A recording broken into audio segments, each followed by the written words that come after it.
I want you to be a successful long-term investor, but you're going to be challenged in that effort by bull markets and by bear markets. I want to focus attention on what those are.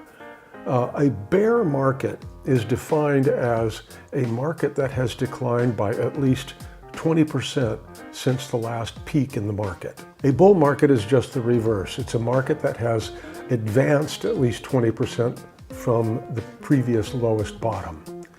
The interesting thing about bull and bear markets is how common they are, particularly bear markets. We've had, in the last nearly 100 years, 18 bear markets. That would suggest by simple math that they happen about 1 out of every 5 years. So they're common. They're not fun. They're challenging emotionally.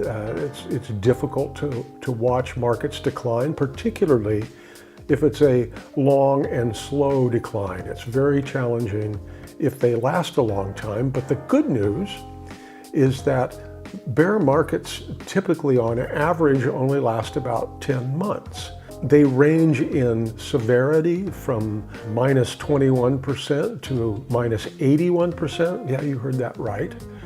But markets always turn around and reverse and start rising again.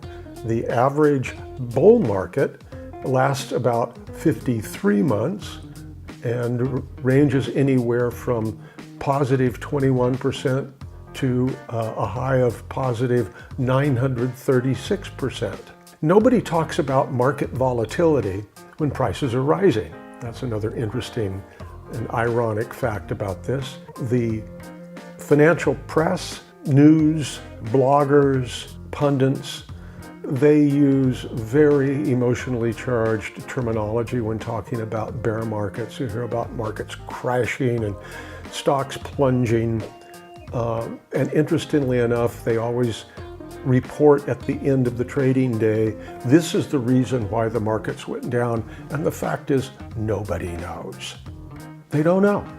If they knew, they'd be able to tell us in advance why markets are going to rise. But they can't tell us that either. This is why, in order to be a successful long-term investor, you need to have faith in the future. You have to be patient with what's going on right now, and you have to have the discipline to continue doing the right things, even when all the information around you is suggesting that you should do otherwise.